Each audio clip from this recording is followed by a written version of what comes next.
الحمد لله رب العالمين الرحمن الرحيم مالك يوم الدين إياك نعبد وإياك نستعين اهدنا الصراط المستقيم صراط الذين أنعمت عليهم غير المغضوب عليهم ولا الضالين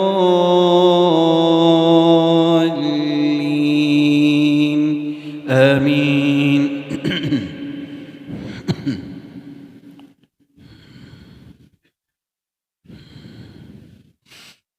واعلموا أنما غنمتم من شيء فأن لله خمسه وللرسول ولذي القربى واليتامى والمساكين وابن السبيل إن كنتم آمنتم بالله وما أنزلنا على عبدنا يوم الفرقان يوم التقى الجمعان والله على كل شيء قدير. إذ أنتم بالعدوة الدنيا وهم بالعدوة القصوى والركب أسفل منكم ولو تواعدتم لاختلفتم في الميعاد ولكن ليقضي الله أمرا كان مفعولا ليهلك من هلك عن بينة ويحيى من حي عن بينة وإن الله لسميع عليم. إذ يريكهم الله في منامك قليلا ولو أراكهم كثيرا لفشلتم ولتنازعتم في الأمر ولكن الله سلم إنه عليم بذات الصدور. وإذ يريكموهم إذ التقيتم في أعينكم قليلا ويقللكم في أعينهم ليقضي الله أمرا كان مفعولا وإلى الله ترجع الأمور. يا أيها الذين آمنوا إذا لقيتم فئة فاثبتوا واذكروا الله كثيرا لعلكم تفلحون. وأطيعوا الله ورسوله ولا تنازعوا فتفشلوا وتذهب ريحكم واصبروا إن الله مع الصابرين. ولا تكونوا كالذين خرجوا من ديارهم بطرا ورئاء الناس ويصدون عن سبيل الله والله بما يعملون محيط. وإذ زين لهم الشيطان أعمالهم وقال لا غالب لكم اليوم من الناس وإني جار لكم فلما تراءت الفئتان نكص على عقبيه وقال إني بريء منكم إني أرى ما لا ترون إني أخاف الله والله شديد العقاب. الله. إذ يقول المنافقون والذين في قلوبهم مرض غر هؤلاء دينهم ومن يتوكل على الله فإن الله عزيز حكيم. ولو ترى إذ يتوفى الذين كفروا الملائكة يضربون وجوههم وأدبارهم وذوقوا عذاب الحريق ذلك بما قدمت أيديكم وأن الله ليس بظلام للعبيد.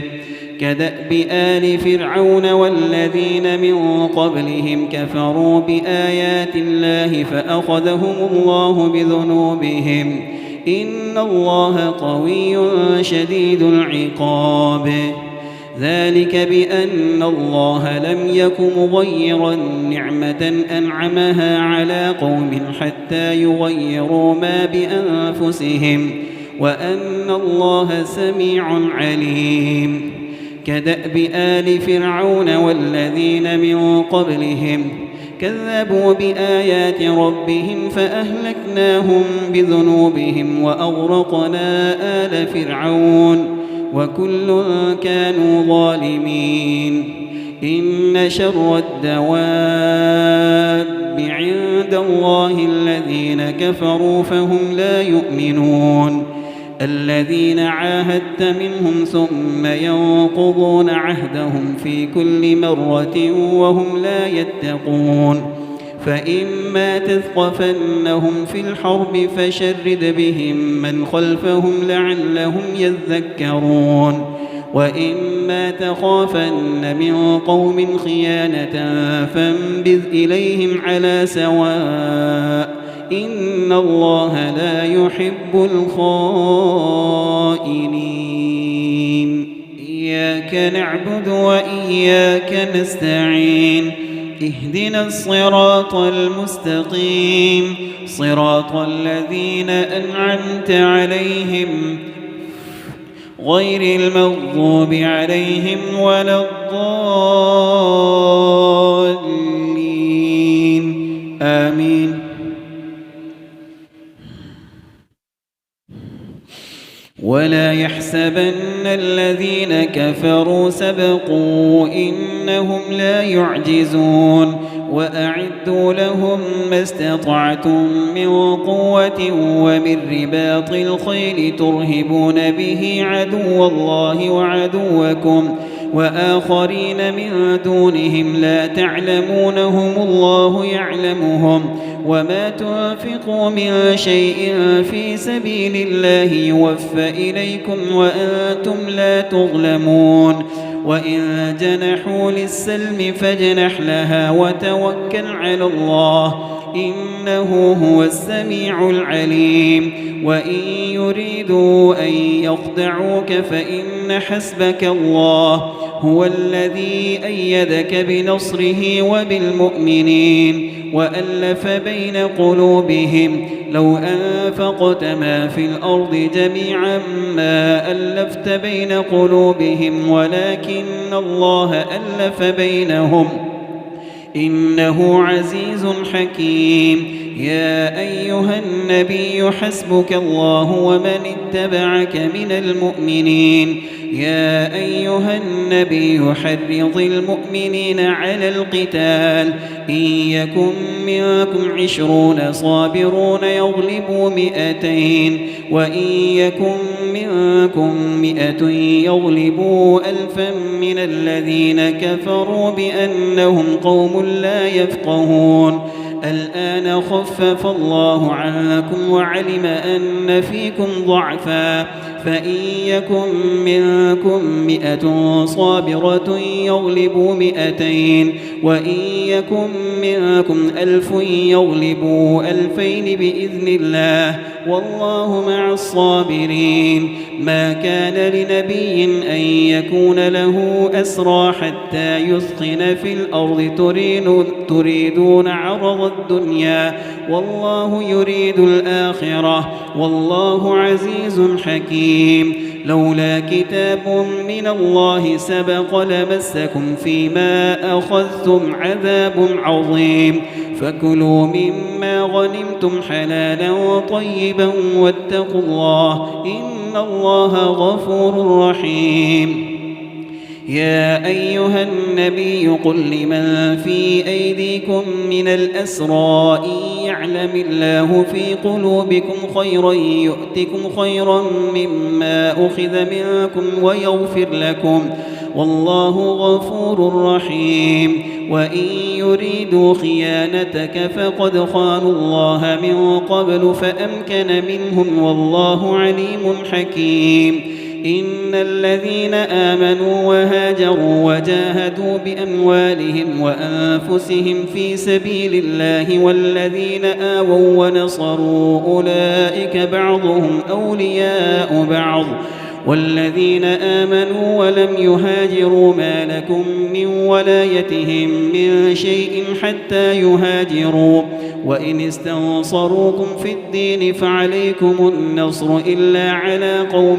بينكم وبينهم ميثاق والله بما تعملون بصير والذين كفروا بعضهم أولياء بعض إلا تفعلوه تكن فتنة في الأرض وفساد كبير والذين آمنوا وهاجروا وجاهدوا في سبيل الله والذين آووا ونصروا أولئك هم المؤمنون حقا لهم مغفرة ورزق كريم والذين آمنوا من بعد وهاجروا وجاهدوا معكم فأولئك منكم وأولو الأرحام بعضهم أولى ببعض في كتاب الله إن الله بكل شيء عليم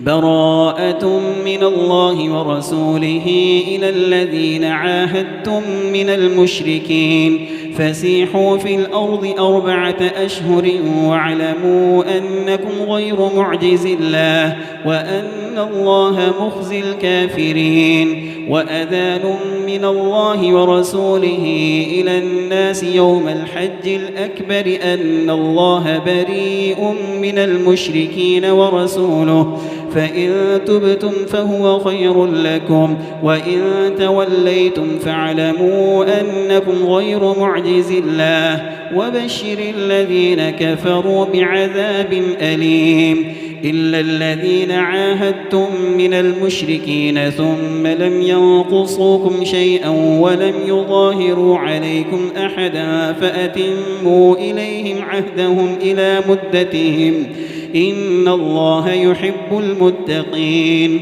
فإذا سلخ الأشهر الحرم فاقتلوا المشركين حيث وجدتموهم وخذوهم واحصروهم واقعدوا لهم كل مرصد فإن تابوا وأقاموا الصلاة وآتوا الزكاة فخلوا سبيلهم إن الله غفور رحيم وإن أحد من المشركين استجارك فأجره حتى يسمع كلام الله ثم أبلغه مأمنه ذلك بأنهم قوم لا يعلمون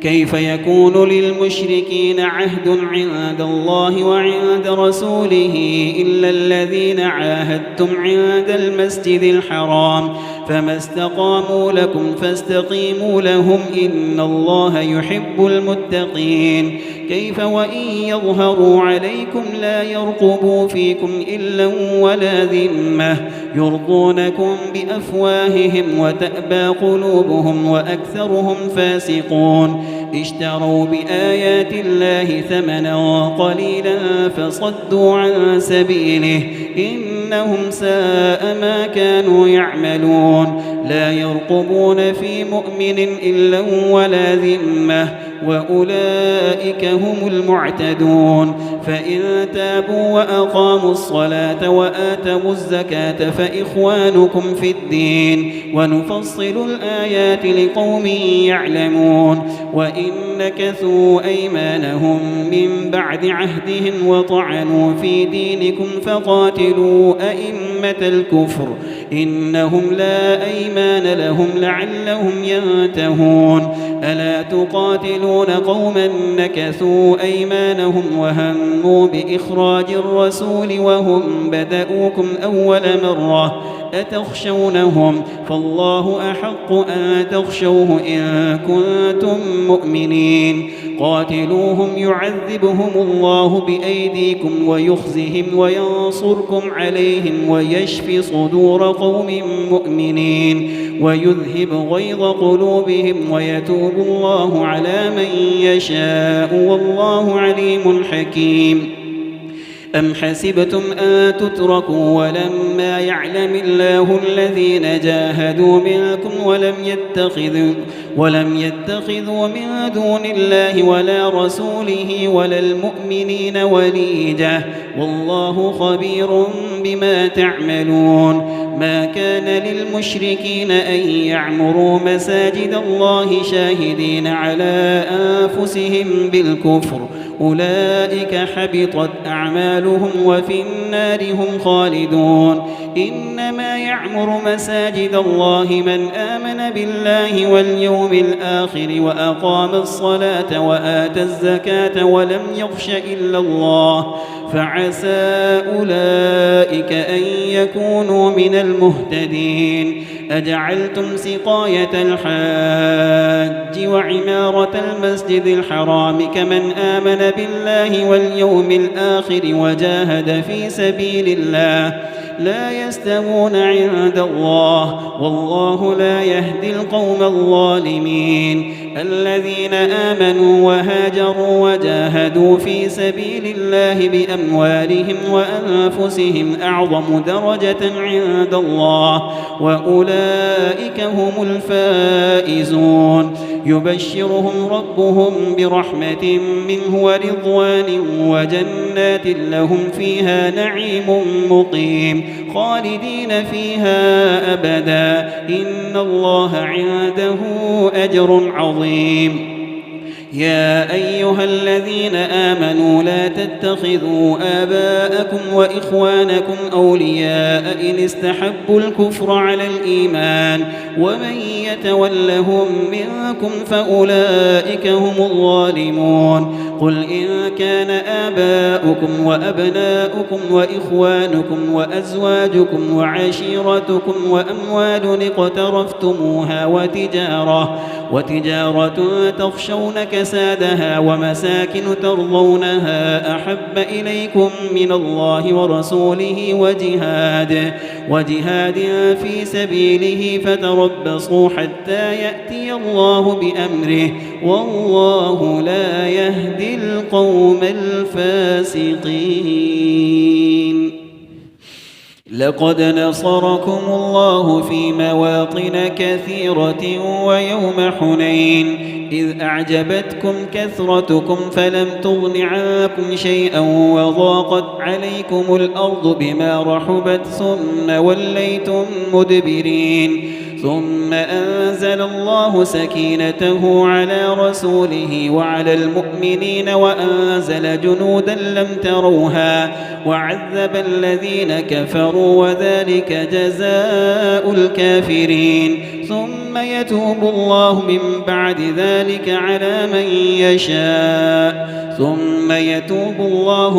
بعد ذلك على من يشاء والله غفور رحيم يا أيها الذين آمنوا إنما المشركون نجس فلا يقربوا المسجد الحرام بعد عامهم هذا وإن خفتم عيلة فسوف يغنيكم الله من فضله إن شاء إن الله عليم حكيم قاتلوا الذين لا يؤمنون بالله ولا باليوم الآخر ولا يحرمون ما حرم الله ورسوله ولا يدينون دين الحق من الذين أوتوا الكتاب حتى يعطوا الجزية عن يد وهم صاغرون وقالت اليهود عزير ابن الله وقالت النصارى المسيح ابن الله ذلك قولهم بأفواههم يضاهئون قول الذين كفروا من قبل قاتلهم الله أنى يؤفكون اتخذوا أحبارهم ورهبانهم أربابا من دون الله والمسيح ابن مريم وما أمروا إلا ليعبدوا إلها واحدا لا إله إلا هو سبحانه عما يشركون يريدون أن يطفئوا نور الله بأفواههم ويأبى الله إلا أن يتم نوره ولو كره الكافرون هو الذي أرسل رسوله بالهدى ودين الحق ليظهره على الدين كله ولو كره المشركون يا أيها الذين آمنوا إن كثيرا من الأحبار والرهبان ليأكلون أموال الناس بالباطل ويصدون عن سبيل الله والذين يكنزون الذهب والفضة ولا ينفقونها في سبيل الله فبشرهم بعذاب أليم يوم يحمى عليها في نار جهنم فتكوى بها جباههم وجنوبهم وظهورهم هذا ما كنزتم لأنفسكم فذوقوا ما كنتم تكنزون إن عدة الشهور عند الله 12 شهرا في كتاب الله يوم خلق السماوات والأرض منها 4 حرم ذلك الدين القيم فلا تظلموا فيهن أنفسكم وقاتلوا المشركين كافة كما يقاتلونكم كافة واعلموا أن الله مع المتقين إنما النسيء زيادة في الكفر يضل به الذين كفروا يحلونه عاما ويحرمونه عاما ليواطئوا عدة ما حرم الله فيحلوا ما حرم الله زين لهم سوء أعمالهم والله لا يهدي القوم الكافرين. يا أيها الذين آمنوا ما لكم إذا قيل لكم انفروا في سبيل الله اثاقلتم إلى الأرض أرضيتم بالحياة الدنيا من الآخرة فما متاع الحياة الدنيا في الآخرة إلا قليل إلا تنفروا يعذبكم عذابا أليما ويستبدل قوما غيركم ولا تضروه شيئا والله على كل شيء قدير إلا تنصروه فقد نصره الله إذ أخرجه الذين كفروا ثاني اثنين إذ هما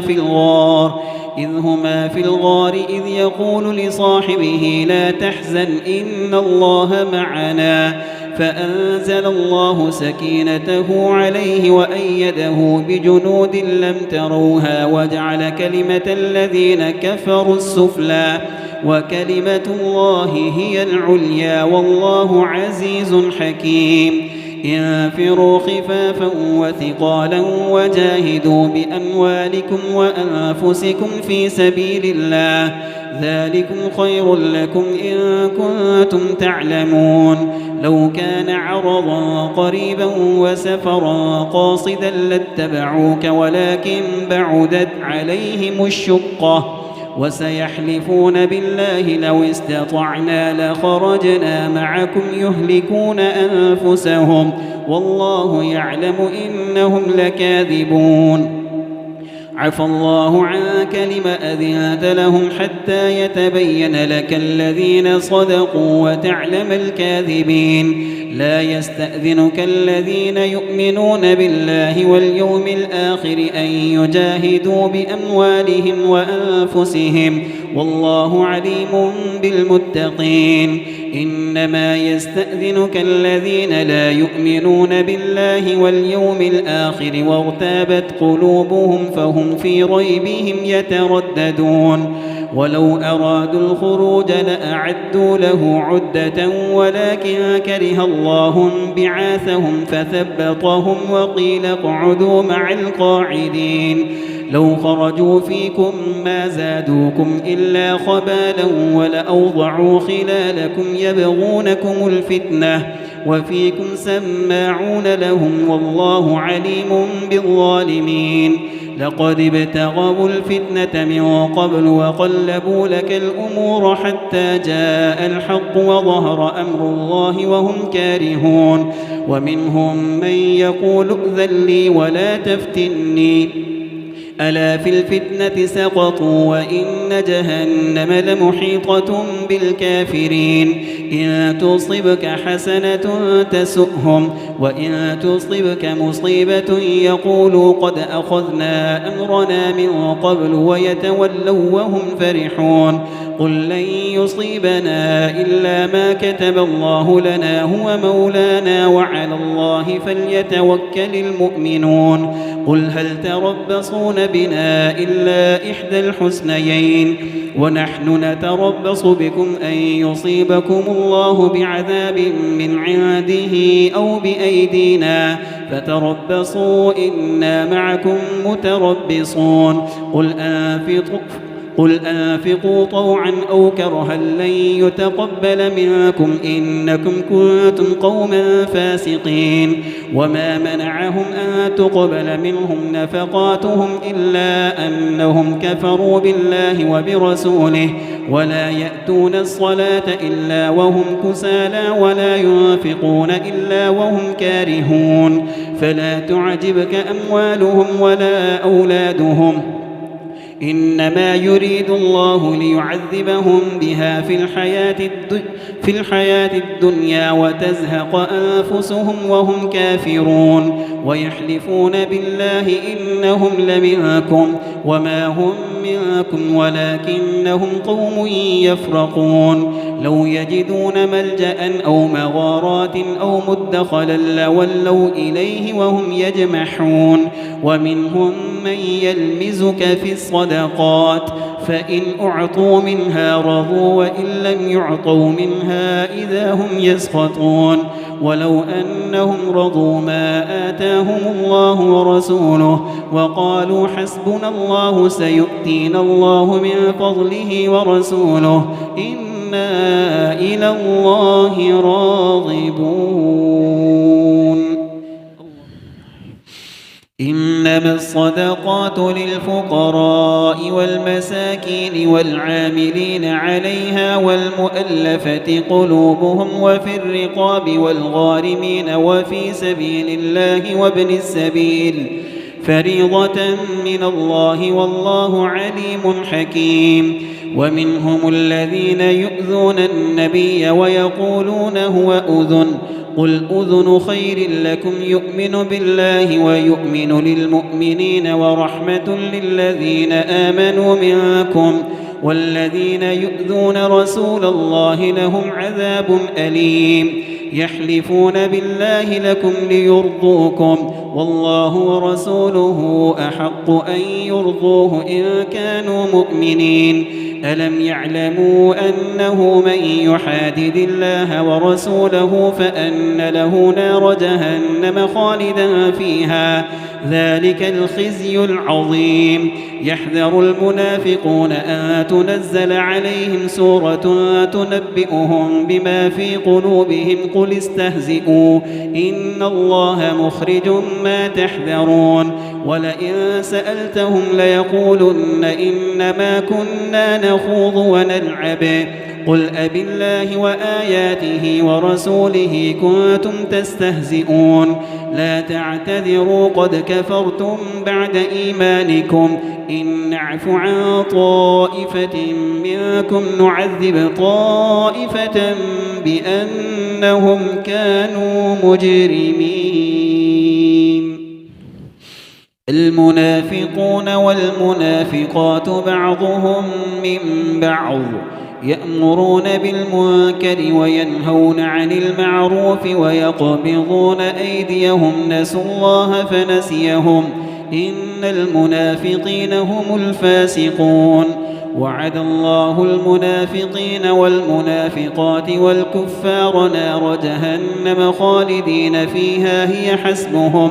ولعنهم الله ولهم عذاب مقيم كالذين من قبلكم كانوا أشد منكم قوة وأكثر أموالا وأولادا فاستمتعوا بخلاقهم فاستمتعتم بخلاقكم كما استمتع الذين من قبلكم بخلاقهم وخذتم كالذي خاضوا أولئك حبطت أعمالهم في الدنيا والآخرة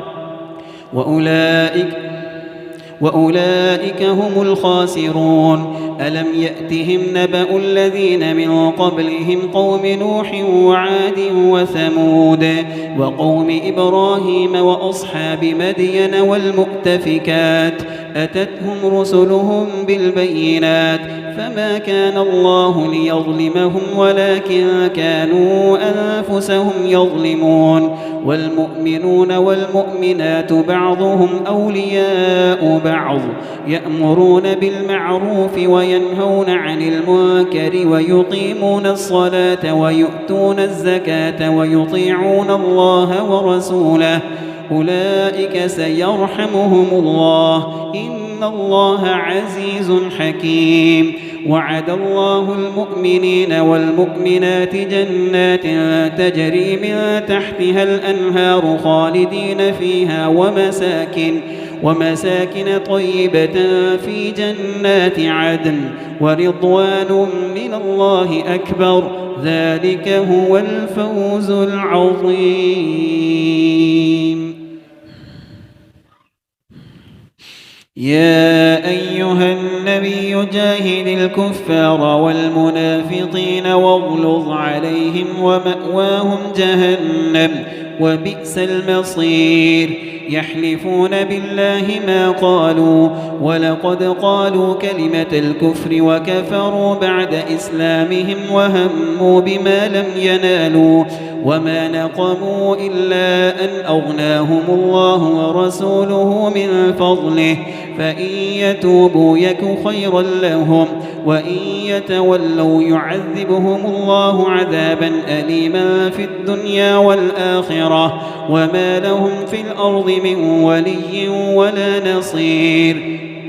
ومنهم من عاهد الله لئن آتانا من فضله لنصدقن ولنكونن من الصالحين فلما آتاهم من فضله بخلوا به وتولوا وهم معرضون فأعقبهم نفاقا في قلوبهم إلى يوم يلقونه بما أخلفوا الله ما وعدوه وبما كانوا يكذبون ألم يعلموا أن الله يعلم سرهم ونجواهم وأن الله علام الغيوب الذين يلمزون المطوعين من المؤمنين في الصدقات والذين لا يجدون إلا جهدهم فيسخرون منهم سخر الله منهم ولهم عذاب أليم استغفر لهم أو لا تستغفر لهم إن تستغفر لهم 70 مرة فلن يغفر الله لهم ذلك بأنهم كفروا بالله ورسوله والله لا يهدي القوم الفاسقين.